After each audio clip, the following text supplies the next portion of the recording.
¿Quién alimentó a Elías? ¿Cuervos, seres humanos o ángeles? Escucha esta reflexión, pero quiero decirte, querido, que la mejor parte de este mensaje está al final. Pero si no comienzas a escuchar desde el principio, seguro estoy que no lo entenderás. Jehová sea con su pueblo. Queridos hermanos, espero y es mi mayor anhelo que cada uno de ustedes se encuentren disfrutando de este maravilloso día. Sábado glorioso de Jehová. En él descansamos, queridos, de todas nuestras obras y nos regocijamos recibiendo las mayores bendiciones que un ser humano pueda recibir en este mundo.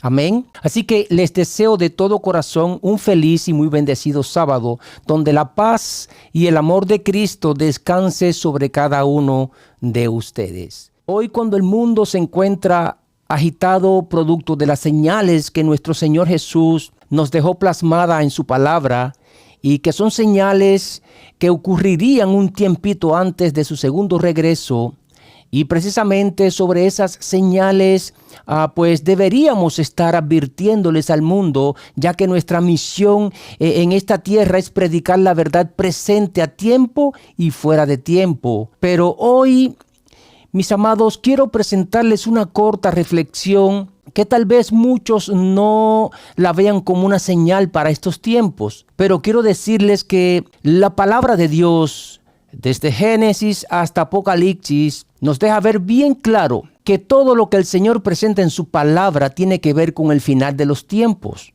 Tiene que ver, mis amados, con el conflicto entre el bien y el mal. Tiene que ver con amonestaciones y advertencias para no ser engañados, y tiene que ver con una tierra renovada y libre de pecado, donde en esta tierra renovada solo tendrán parte aquellos que no se dejaron engañar, aquellos que fueron fieles a su palabra, guardándola en obediencia y encontrando en ella el discernimiento necesario. Así que compartirles esta verdad no nos garantiza la salvación, pero sí nos ayudará, mis amados, a conocer más de la palabra de Dios. Y de seguro estamos que cuanto más conozcamos, pues menos posibilidades tiene Satanás de engañarnos. Hay un pasaje bíblico que siempre ha sido un tema de debates. Aunque bueno, queridos, la Biblia está abarrotada de pasajes donde no se ponen de acuerdo las personas.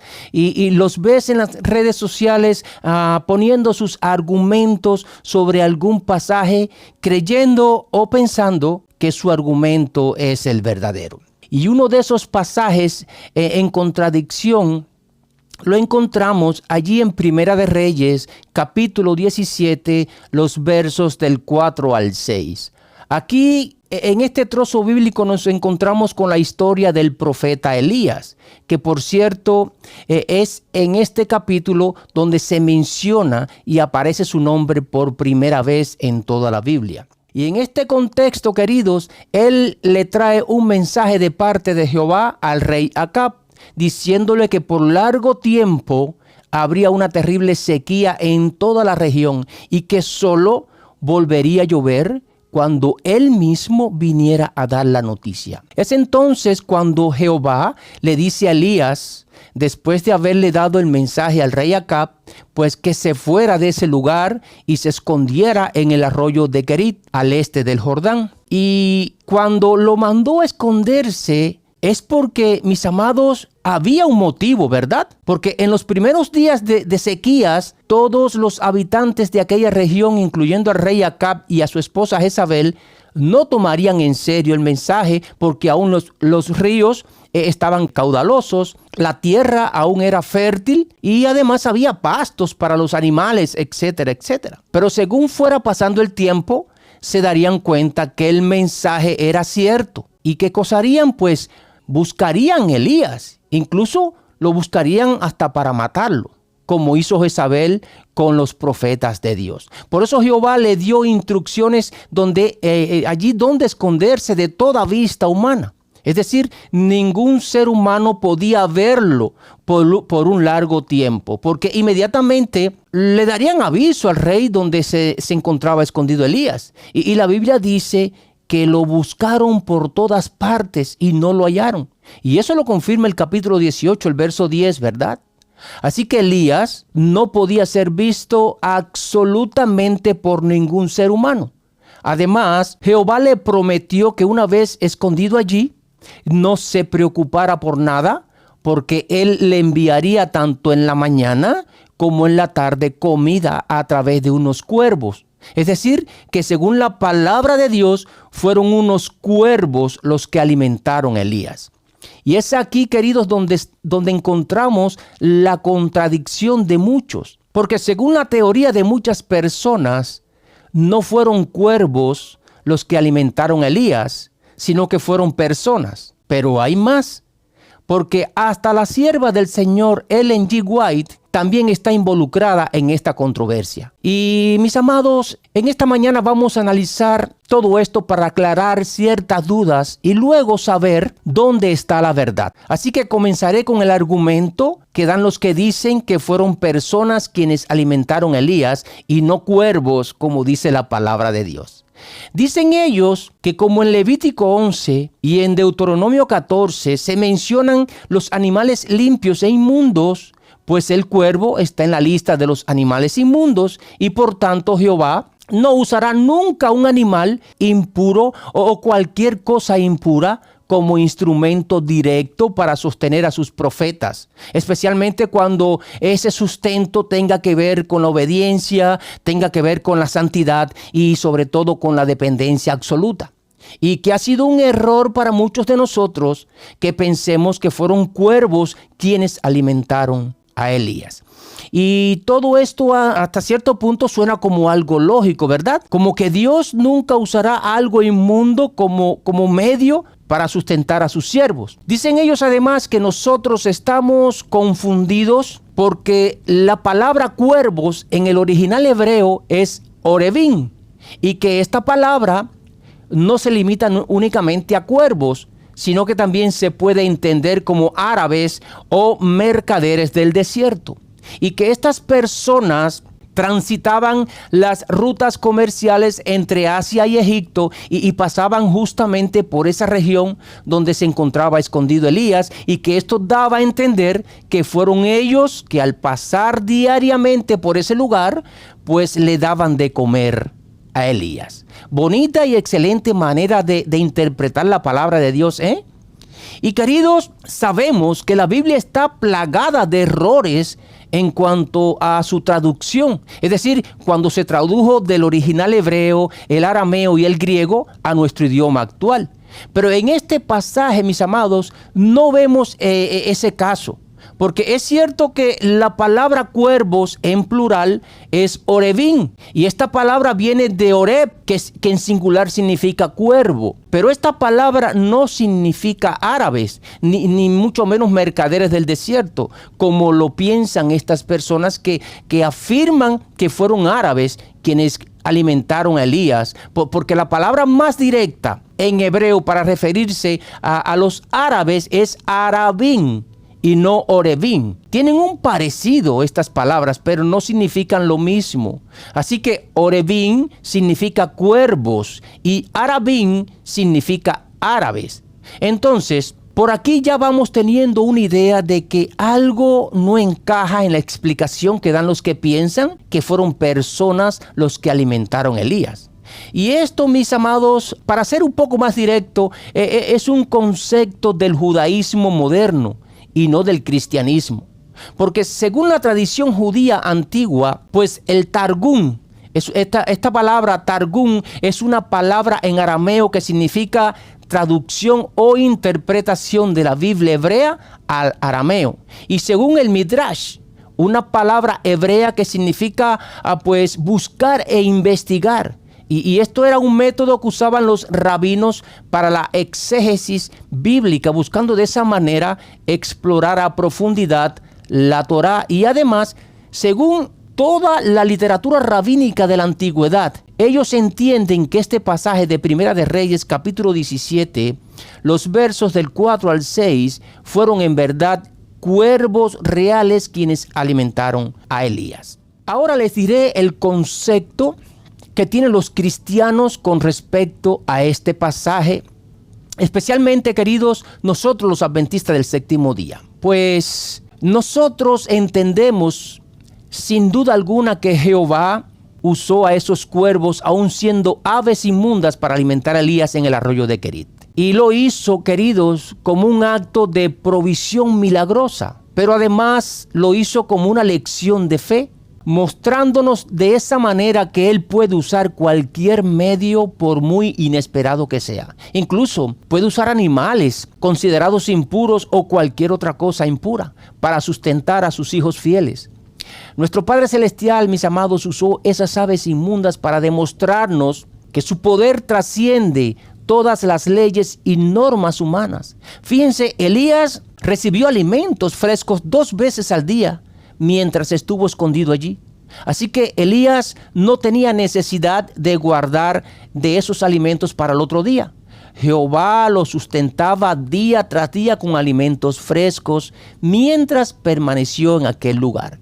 Y mis amados, aquí vemos un mensaje bien claro para sus fieles en estos tiempos de la historia que estamos viviendo. Aquí vemos, queridos, un principio básico, y es que este mismo método que usó Dios con Elías lo usará con sus fieles en los días venideros. Jehová sustentará a su pueblo en el tiempo de angustia que pronto se desatará en este mundo.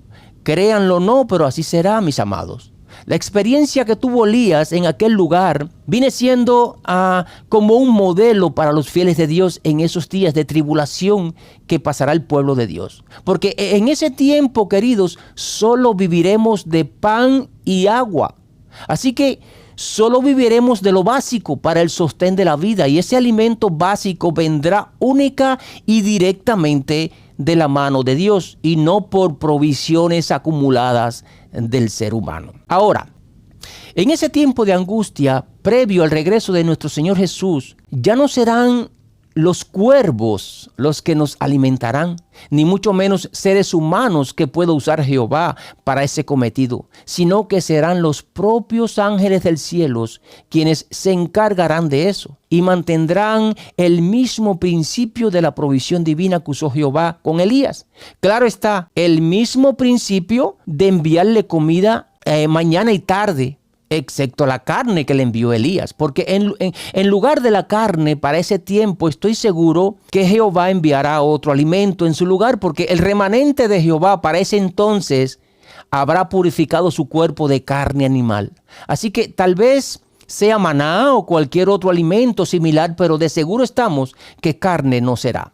Miren, mis amados, en varios libros de la sierva de Dios, Ellen G. White, podemos confirmar esto que les estoy presentando. Pero antes, quiero esclarecer con ustedes el por qué tienen involucrada a nuestra hermana White con este pasaje que estamos analizando de Primera de Reyes, capítulo 17, los versos del 4 al 6. Y saben, hablando yo con alguien sobre este tema, me refutó diciéndome que no creía en Ellen G. White porque era una falsa profeta, ya que en muchos de sus escritos ella misma se contradice. Y me enseña uno de sus escritos que encontramos en Testimonios para la Iglesia, tomo 3, página 288 del libro original. Y esta cita fue escrita en el año 1873. Y en esta cita leemos lo siguiente. Y bueno, no les voy a leer la cita completa, solo lo que me interesa que escuchen porque es concerniente al tema que estamos tratando.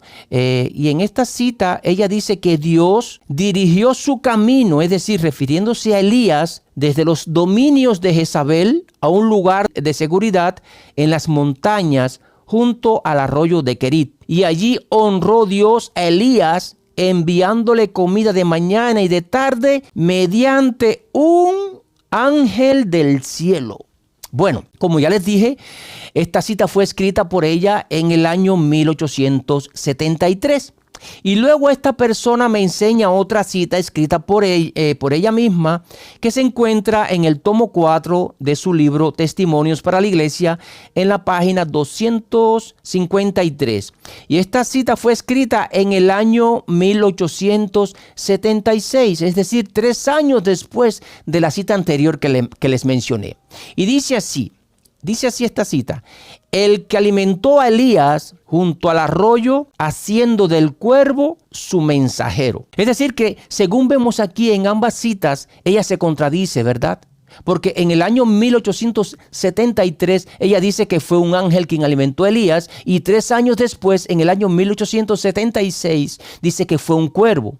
Y queridos, la Biblia es bien clara al decirnos que Jehová le ordenó a los cuervos que alimentaran a Elías. Entonces, la pregunta aquí es, ¿qué pasó con Ellen G. White? ¿Será que es una falsa profeta? Bueno, vamos a analizar esto, queridos. Miren, en el año 1851, es decir, 22 años antes de 1873, donde ella escribe que fue un ángel quien alimentó a Elías, pues escribió esto. Y esta cita se encuentra registrada en su libro Primeros Escritos, página 56 del año 1851. Pero también la encontramos en su libro Eventos de los Últimos Días, en la página 268, párrafo 4. Y dice ella lo siguiente: será entonces tiempo en que habremos de confiar por completo en Dios, y Él nos sostendrá. Vi que nuestro pan y nuestras aguas estarán asegurados en aquel tiempo, y no sufriremos escasez ni hambre, porque Dios puede preparar mesa para nosotros incluso en el desierto. Y si fuese necesario, mandaría hasta los cuervos que alimentaron a Elías para que nos alimentasen a nosotros, o tal vez haría bajar maná del cielo como lo hizo en favor de los israelitas. ¿Qué dice aquí, queridos? Pues aquí ella reconoce que fueron cuervos los que alimentaron a Elías, ¿verdad? Y entonces, ¿por qué razón 22 años después escribe que fue un ángel? Aún seguimos con la mente nebulosa, ¿verdad? Pero no se preocupen, mis amados, porque esto tiene una explicación. Déjenme preguntarles algo. Cuando Noé construyó el arca, dice la palabra de Dios que todos los animales que entraron al arca entraron ordenaditos por parejas de 2 en 2, ¿verdad? Ahora la pregunta es, ¿entraron los animales por su propia cuenta? ¿Creen ustedes, queridos, que lo hicieron por su propia cuenta? Pues no, mis amados.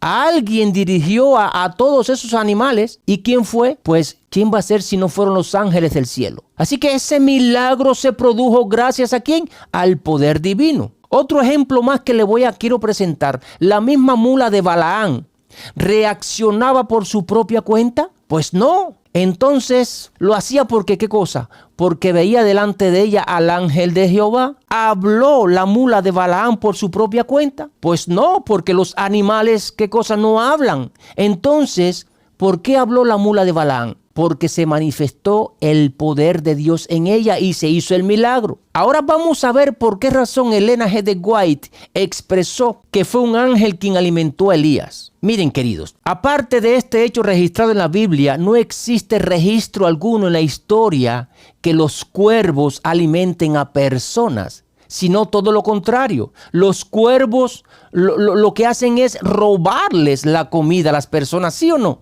Entonces, a menos que se tratara de un milagro manifestado en el poder divino de nuestro Padre Celestial, era imposible que los cuervos por su propia cuenta le llevaran a Elías 2 veces al día y a la misma hora alimentos. Eso quiere decir que quienes dirigían a esos cuervos eran ¿quiénes? Pues los ángeles del cielo. Así que créanlo o no, los ángeles fueron los protagonistas de ese gran milagro, así como han sido los protagonistas de todos los demás milagros que han existido en la historia de este mundo. Así que, mis amados, entendemos que esa fue la razón por la cual nuestra hermana y sierva de Dios, Ellen G. White, se expresó en uno de sus escritos que fue un ángel quien alimentó a Elías. Porque en realidad quienes mueven, queridos, las fichas en este mundo son los ángeles, al mando de nuestro Padre Eterno. Y mis amados, espero que esta corta explicación haya dejado sin duda a algunas personas o a todos aquellos que hasta hoy han dudado sobre esta verdad. Y antes de terminar, quiero leer algunas palabras de nuestra hermana y sierva de Jesucristo, Ellen G. White. Allí en su libro Historia de los Patriarcas y Profetas, la página 261, del año 1890, y también en Eventos de los Últimos Días, página 269, párrafo 4, ella nos confirma que en el tiempo de angustia que vendrá inmediatamente antes de la venida de Cristo, los justos serán resguardados por el ministerio de los santos ángeles. Así que son los ángeles, queridos, los que se encargarán de suplir, ¿qué cosa? Pues nuestras necesidades básicas. Allí en manuscrito número 2 del año 1858 y en Eventos de los Últimos Días, página 269, párrafo 1, nos dice lo siguiente: vi que nos espera un tiempo de angustia, cuando una severa necesidad obligará al pueblo de Dios a vivir solamente de pan y agua. En el tiempo de angustia nadie trabajará con sus manos. Sus sufrimientos serán solo mentales y Dios les proveerá de alimento. Y les voy a leer otra cita más que encontramos allí en Eventos de los Últimos Días, página 268, párrafo 3. Dice ella que el Señor le ha mostrado repetidas veces que sería contrario a la Biblia el hacer cualquier provisión para nuestras necesidades temporales durante el tiempo de angustia. Vi que si los santos guardaran alimentos almacenados o en el campo en el tiempo de angustia, cuando hubiese en la tierra guerra, hambre y pestilencia, pues manos violentas se los arrebatarían y extraños seguirían o cegarían sus campos. Es decir, queridos, en ese tiempo viviremos solamente bajo la providencia de nuestro Dios, así como vivieron los israelitas en esos 40 años en el desierto. No cargaremos nada con nosotros, solo las ropas que tengamos puesta y la fe que nos mantendrá firmes, creyendo en sus promesas. Mis amados, la sierva del Señor fue una mujer que escribió inspirada y dirigida por el Espíritu Santo. Así que ella no se contradice en sus escritos. Son los enemigos de Dios, dirigidos por Satanás, los que se han dedicado a tergiversar sus escritos. Jehová les bendiga y les guarde. Tengan una feliz tarde de sábado, queridos. Nos vemos en un próximo encuentro. Un abrazo para todos.